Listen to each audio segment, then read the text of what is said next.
Akkam jirtu daawwattoota qophii waan keenyaa kun ka daawwachuu jirtanii waan keenyaa asiitii YouTube irraa kaasanii darbu an keessummees keessan wayyeessadha yeroo keessa waan naa kennitanii fi galatoomaa saniin jedha horaa bulaa ulfaadhaa galatoomaa thank you very much har'a qophii waan keenyaa irraa kaasuu deemu waan OSA Oromo Studies Association irratti interview tokko Jawar Mohammed kenne ture afaan amaarifaan salaachise yaada kiyya dubbachuu fedha yaada kiyya dubbachuu immoo ani mirga guutuu qabaa sin jedha tolega galata Ameerikaa galata YouTube galata internetii anis kuno show qabaa si YouTube irra Ameerikaa galatoomii sin jedha ulfaadhaa na wajjin tura gara Jawar Mohammedi herregaki yaadaki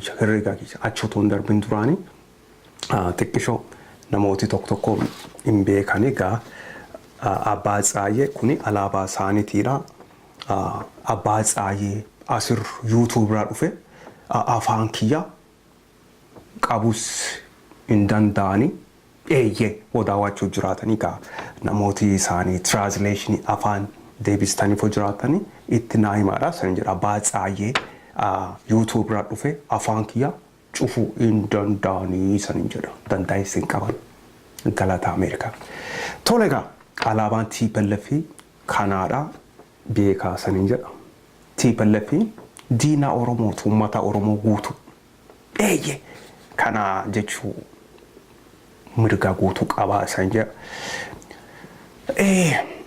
TPLF Oyane TPLF Tigray the same tokkotu san gara obbo Jawari achoton darbin durani kunoga akka gaarit kana laala galatoomaa sanin jedha obbo Jawar Mohammed Germany ratti Germany turani Germany one Oromo Studies Association ratti interview kennanira interview kauna tikisho tokkisan dhageessisame afaan Amaariffaa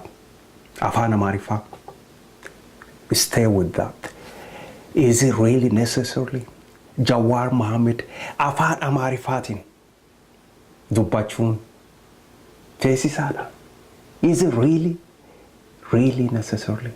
Jawar Mohammed Oromo Studies Association akkuma beektanii April ji'a kana keessa Germany keessatti program suni achitti ture yaayuu dhumeedha san ilaalchisee Jawar Mohammed interview tokko kenneedha Oromia Media Network irratti of course in Amharic gaafin kiyya maalifi afaan Amaariffaa kanaani Jawar Mohammed haasa'u faces is it really necessarily dhugaa in feesisaadha Jawar Mohammed afaan Amaariffaani interview san kennu feesisa moo in feesisu ka jiru yaada kiyya san isa wajjin share godhuu deema isana pedera akkuma duraan jedhee na wajjin tura gaamee tokkisho picture Jawar Mohammed kana daawwadhaate walitti deebinaa hin fagaatinaa galatooma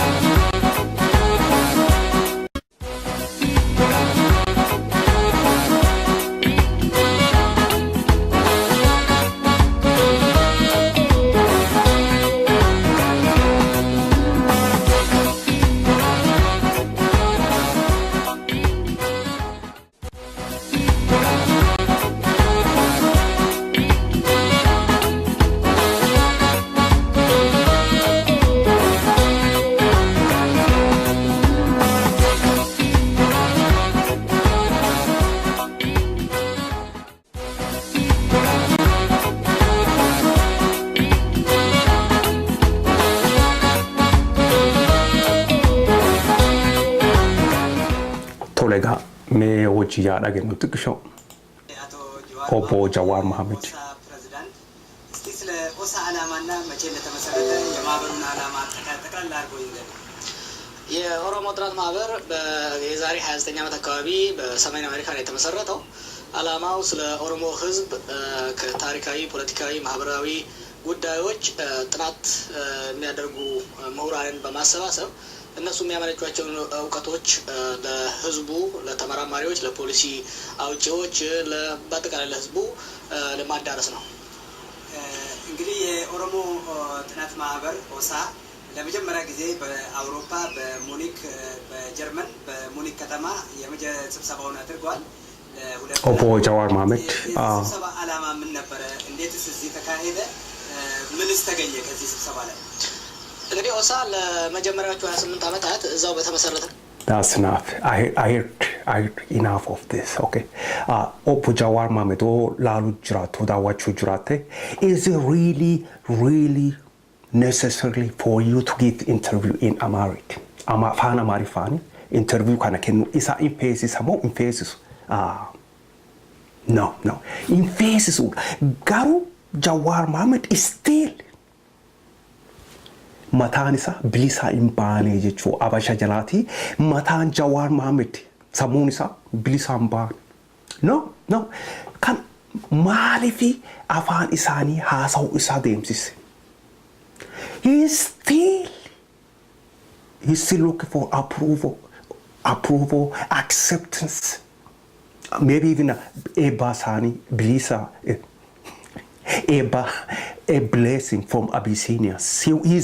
He's still looking for acceptance, approval, even maybe blessing. Abasharati, warrota yaadatan beeku. Isa maal jecha turani Islamic State Oromiyaa jaarachuu fedhaa Jawar Mohammed, Amaara qaluu fedhaa hundumaa jeesuu fedhaa. Akkuma beektan jedhani turan warrooti Abashaa Kiristiyaan hundumaa qalattiini Oromiyaa State Islamic State of Oromiyaa jaaru fedhaa warra jedhanii sun maroo inni Oromoo jedhe qofaa fi jechaani ka turan suni inni deeme warra isa wajjin qunnamtii fedha one way or another karaa taa'anii hin barbaadata karaa isaa wajjin waa walitti fidu afaan isaanii dubbachuu deema afaan isaa maaliif feesis kun Is it really necessarily? Afaan Oromootiin interview kenne sun hin gahuudha. Maaliif kuni feesisi? Afaan isaanii kan haasa'u maaliif isa feesisi Jawar Mohammed? Again, because sammuun isaa still bilisa hin baane jechuu Jawar Mohammed. Jawar Mohammed oo daawwachuu jiraate. Please, obboleessoo. Afaan isaanii haasa'u dhiisi warroota afaan Oromoo isaan afaan Oromootis naasa'an TV isaanis afaan Oromoo prograamiin qaban reediyoosis hin qaban isaan afaan isaanii kan ofirraa dhiisiisin jedha akka nama tokkotti afaan isaanii kana ofirraa dhiisii siin jedha maal argatta afaan isaanii isaan wajjin maaliif kun qunnamtii feeta. Why you looking for a way to communicate with these people? Somehow a connection waliin maaliif feesisi?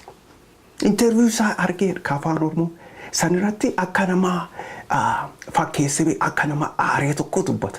Garuu afaan isaanii woo dubbatu amma suuraa jedhee maal jedhee dubbata. You see.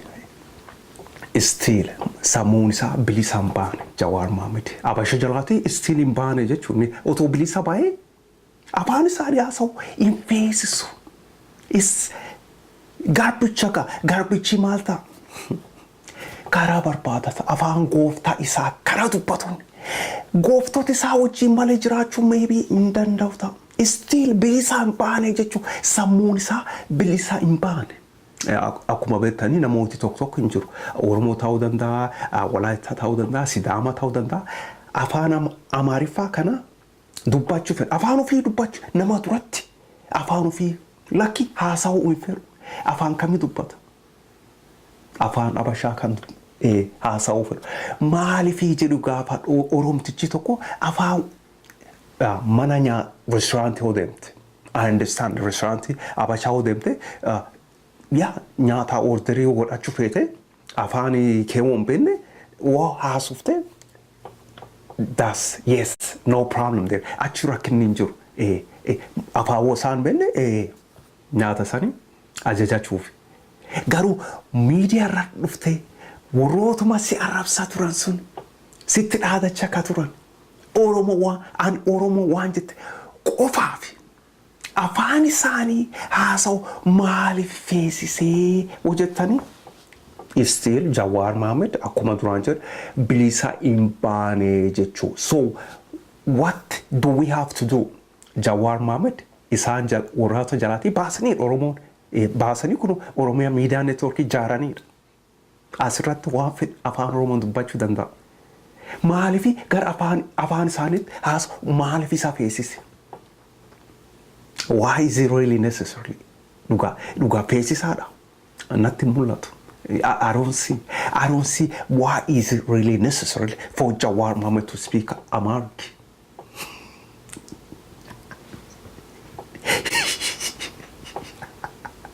Still, bilisa hin baane jechuu sammuun isaa, you see. Mata kee bilisa baasii Jawar Mohammed woo daawwachuu jiraate mata kan kee bilisa baasii afaan isaanii haasa'u is not really necessary. Mata kee bilisa baasii. What do you want for? What do you want from these people? Approval? You want to please these people? The same people that abuse you? Abuse Jawar warroota godhe. Warroota afaan isaanii ammas he found a way. Karaa barbaadat karaa afaan isaanii dubbatuun. Of course he got Ommi. Ommi argate eega. Maal jette? Kana gaanraa abbaa Tsaayyee san agarsiise kana ilaalaa. Kanaan booda nagaatu san jedha. Jawar Mohammed please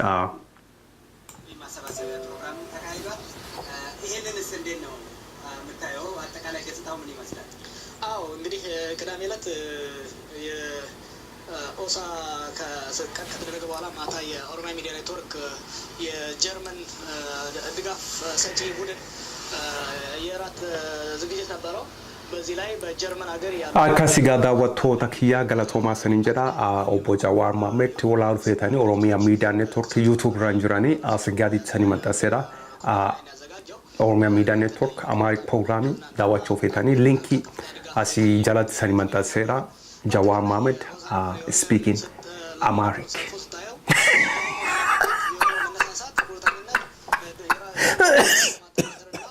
Tolega nagaat sanii jedha. Guyyaa gaarii. Bye bye. Until next time. በጣም የሚገርምና የሚደነቅ ነበር። እዚህ ውስጥ ለምንሰራው ግለሰቦችም ብዙ ወኔ የሰጠን ሞራል የሰጠን